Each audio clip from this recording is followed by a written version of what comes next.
Hello everyone, welcome back to my YouTube channel. तो friends, जैसा कि आपको पता है कि अभी नवोदय विद्यालय और केंद्र विद्यालय के फॉर्म्स भरे गए हैं, टीचिंग एंड नॉन टीचिंग दोनों के। तो being a Navodaya Vidyalaya teacher, मैंने सोचा कि आपको बताया जाए कि नवोदय विद्यालय में टीचर्स का शेड्यूल कैसा होता है, टीचर्स की लाइफ कैसी होती है, क्या-क्या ड्यूटीज उनकी होती हैं। तो क्योंकि केवीएस जो है वो एक डे स्कूल है, वहाँ बच्चा अपने घर से आता है और अपने घर चला जाता है स्कूल के बाद। लेकिन नवोदय विद्यालय में ऐसा नहीं है। नवोदय विद्यालय में जब बच्चे का एडमिशन क्लास 6 में होता है तो बच्चा यहीं रहता है। हॉस्टल सिस्टम है, रेजिडेंशियल सेटअप है। तो जब हम एज टीचर नवोदय विद्यालय को ज्वाइन करते हैं तो बाय डिफॉल्ट हम हाउस मास्टर्स या एसोसिएट हाउस मास्टर्स में भी डिवाइड हो जाते हैं। मतलब ये कि नवोदय विद्यालय में वार्डन नहीं होती। तो जो हॉस्टल में बच्चे रह रहे हैं वो 4 हाउसेज में डिवाइड होते हैं और उन 4 हाउसेज की जो रिस्पॉन्सिबिलिटीज रहती है as a warden, as a caretaker, as a guardian, whatever जो भी आप समझना चाहें, तो वो सारी रिस्पॉन्सिबिलिटी जो होती है वो टीचर्स की ही होती है। मतलब अगर आप, जैसे मैं एक टीजीटी हूँ, ठीक है, तो मैं टीजीटी टीचर हूँ, लेकिन मैं एक हाउस की हाउस मास्टर भी हूँ। मेरे हाउस में 57 स्टूडेंट्स हैं। उन 57 स्टूडेंट्स की देखभाल करना मेरी रिस्पॉन्सिबिलिटी है। वो बीमार होते हैं, मेरी रिस्पॉन्सिबिलिटी। उनको कोई दिक्कत है, कुछ उनको चाहिए, वो मेरी जिम्मेदारी है। कोई कंपटीशन है, उनको तैयार करना है, वो मेरी जिम्मेदारी। तो एक तरीके से मान लीजिए कि 57 बच्चों की गार्जियन, पेरेंट्स, हर चीज इस टाइम पर मैं हूँ। तो स्टार्ट करते हैं हम लोग अपना स्टार्टिंग से, यानी कि जैसे हम लोगों की शुरुआत होती है, दिन की शुरुआत होती है। नवोदय विद्यालय में जो हमारी ड्यूटी होती है वो शुरू हो जाती है सुबह के 5 बजे। यहाँ पर मेन चीज ये है कि आपको दिन में बहुत बार ना काउंटिंग करनी पड़ती है बच्चों की। जैसे मैंने कहा ना कि मैं हाउस की हाउस मिस्ट्रेस हूँ, तो मेरे हाउस में 57 स्टूडेंट है, तो उनकी काउंटिंग बार बार करनी पड़ती है कि 57 प्रेजेंट है, ठीक है, सारी चीजें उनके साथ एकदम ठीक है।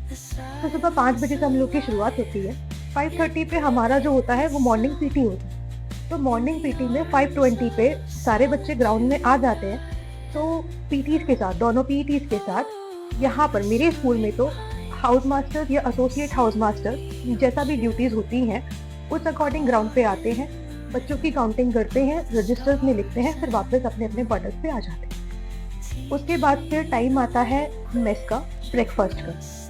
तीनों टाइम मेस में हाउस मास्टर या एसोसिएट हाउस मास्टर दोनों में से कोई ना कोई एक जाएगा, अपने अपने स्टूडेंट्स को गिनेगा, काउंट करेगा और ये इंश्योर करेगा कि हाउस के बच्चों ने खाना खाया है। अगर नहीं खाया है, कोई बीमार तो नहीं है, और अगर नहीं खा रहा है तो उसको खिलाने की रिस्पॉन्सिबिलिटी भी हमारी ही है।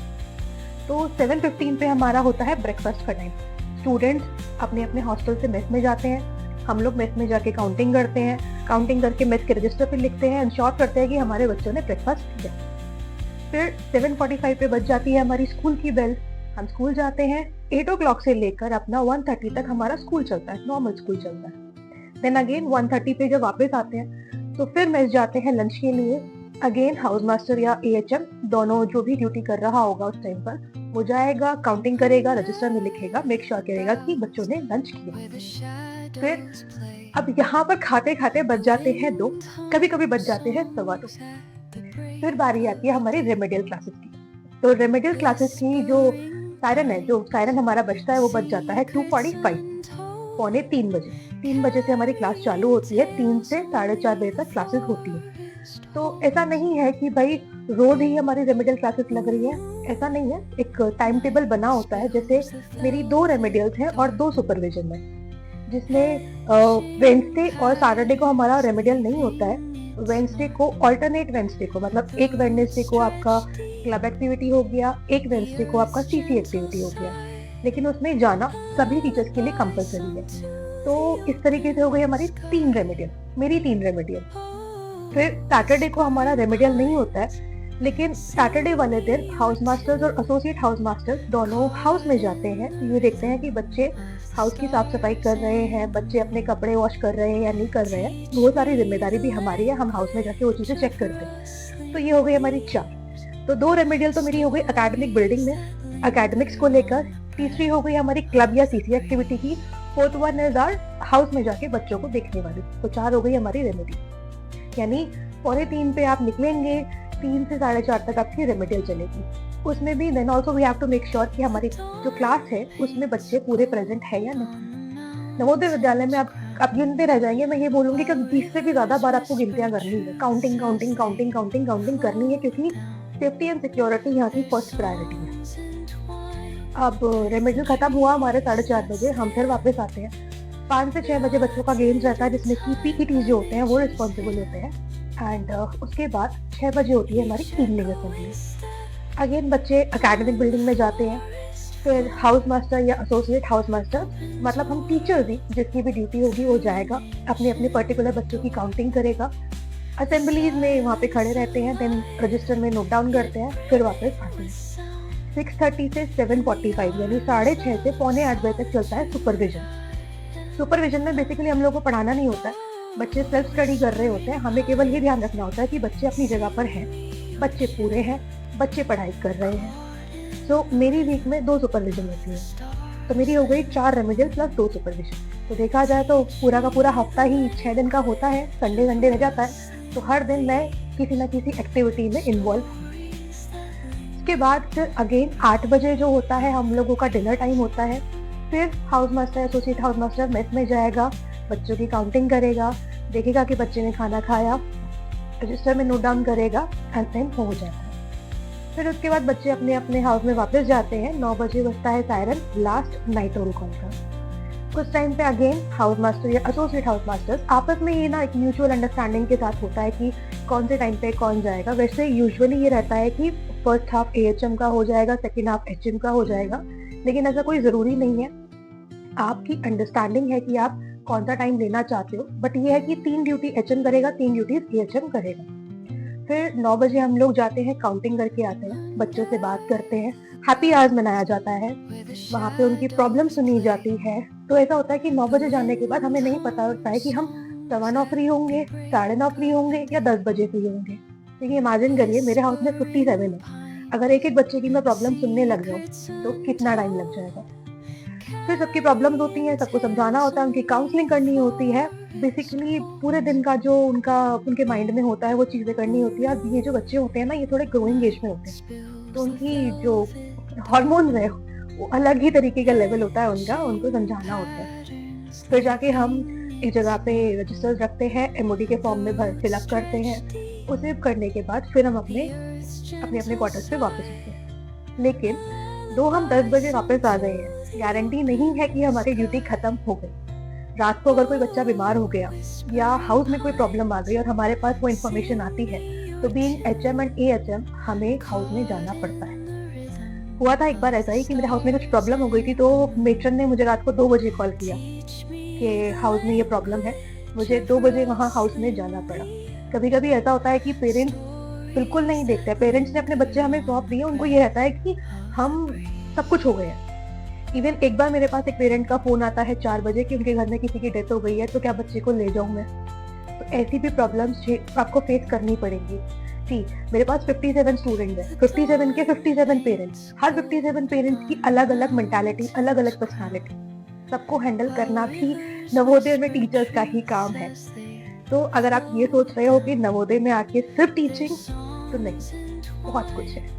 उसके अलावा नवोदय में क्लस्टर्स होते हैं, एक्सपोजर विजिट्स होते हैं, माइग्रेशन ड्यूटीज होती हैं। तो ये मैं फीमेल जो टीचर्स हैं, एस्पिरेंट्स हैं, उनको बोलना चाहूँगी कि अगर आप नवोदय में आ रहे हो तो एक बैग ना अपना हमेशा पैक रखो। आपको कब कहाँ भेज दिया जाएगा आपको नहीं पता। ठीक, यहाँ पे क्या रूल है, अगर सपोज करो 10 स्टूडेंट्स जा रहे हैं, 10 स्टूडेंट्स में 9 लड़के हैं, 1 लड़की है, तो भी फीमेल जाएगी। और अगर 9 लड़कियां हैं और 1 लड़का है, तो भी फीमेल जाएगी। तो ऐसा तो हो नहीं सकता है कि अगर कोई इवेंट हो रहा हो उसमें फीमेल्स पार्टिसिपेट ना करें, गर्ल्स पार्टिसिपेट ना करें। इसीलिए मुझे ऐसा लगता है पर्सनली कि नवोदय में एस्कॉर्टिंग ड्यूटीज में फीमेल्स ही फीमेल्स रहती है, सारी ड्यूटीज फीमेल्स की ही लगती है, मोस्टली ऐसा ही होता है। तो ये तो एस्कॉर्टिंग का हो गया। फिर माइग्रेशन ड्यूटीज होती हैं। मेरे यहाँ पे माइग्रेशन जो है वो बैंगलोर से है, तो यहाँ के बच्चे बैंगलोर के बच्चे यहाँ, उनको छोड़ना लाना। इमेजिन करिए आप 23 स्टूडेंट्स के साथ आप ट्रेन में जा रहे हो यहाँ से बैंगलोर, रास्ते में उनकी हर नीड का ध्यान रखना, वो भी टीचर का ही रिस्पॉन्सिबिलिटी है। उसके अलावा आप स्कूल पीएमश्री में आ गया है, इतने सारे इवेंट्स हैं, इतना सारा मैनेजमेंट है कि आप पूछिए मत। तो नवोदय इज लाइक कहने को टीचिंग है, लेकिन टीचिंग के अलावा बहुत कुछ है। आप बच्चे की सारी जिम्मेदारी आपकी, बच्चे ने खाना खाया उसकी जिम्मेदारी आपकी, बच्चा बाहर जा रहा है उसकी जिम्मेदारी आपकी, बच्चा होमवर्क नहीं करा तो दूसरे टीचर भी वही चीज की, कौन हाउस मास्टर है, वो जिम्मेदारी भी आपकी। तो आप अगर नवोदय में आ रहे हैं तो अपना पेशेंस लेवल थोड़ा हाई करके आना, क्योंकि नवोदय पेशेंस बहुत टेस्ट करेगा आपका। बट हाँ, जिन लोगों को थोड़ा एक्सप्लोर करना पसंद है, जो स्कॉटिंग ड्यूटीज पे जाना पसंद करते हैं या सब चीज़ें, जिनको थोड़ा एडवेंचर चाहिए, तो नवोदय उनके लिए एडवेंचर भी है, लेकिन थोड़ा रिस्की भी है। अगर हाउस में बच्चे को कुछ हो जाता है, अगर क्लास में बच्चे को कुछ हो जाता है, तो वो जिम्मेदारी भी टीचर की है। बच्चा अगर बीमार है, बीमारी में अगर उसको कुछ हो गया, वो जिम्मेदारी भी आपकी। बच्चा अगर डिप्रेशन में है, वो जिम्मेदारी भी आपकी। बच्चा अगर खेल नहीं रहा है, वो जिम्मेदारी भी आपकी। तो यहाँ आप सिर्फ टीचर नहीं है, आप यहाँ पढ़ाने आते हैं, आएंगे, आप अपना सब्जेक्ट पढ़ाने आएंगे, लेकिन उसके साथ साथ आप बच्चे को लाइफ स्किल्स भी पढ़ाओगे। आप उसको रहने का तरीका, उसको खाने का तरीका, उसको पहनने का तरीका, कपड़े धोने का तरीका, आई मीन जो भी चीज़ें हैं आप ही बच्चे को सिखाएंगे। तो ये है एक नवोदय टीचर की जुबानी कि नवोदय एक्चुअली क्या है। बाकी बहुत सारी चीज़ें और भी होती हैं जो मैं आपसे सिर्फ किसी की house master, associate house masters की रिस्पॉन्सिबिलिटी क्या होती है। इवन बीइंग अ एचएम, मैं हाउस मिस्ट्रेस हूँ, इतने सारे रिकॉर्ड्स बनाने पड़ते हैं, इतने सारे रजिस्टर्स बनाने पड़ते हैं, वो जिम्मेदारी भी हमारी। लेकिन एचएम की बात मैं फिर कभी करूँगी। अभी फिलहाल केवल मैंने आपको ये बताया कि नवोदय विद्यालय में टीचर्स की लाइफ कैसी होती है, वेरी हैप्टिक। लेकिन हाँ, ये भी पार्ट है आपकी लाइफ का। अगर आपको मज़ा आ रहा है तो एंजॉय करिए and all the best for your exam, अच्छे से परफॉर्म करिए। बाकी अगर आपको कुछ भी और इन्फॉर्मेशन चाहिए तो you can comment me. Till then take care, bye bye.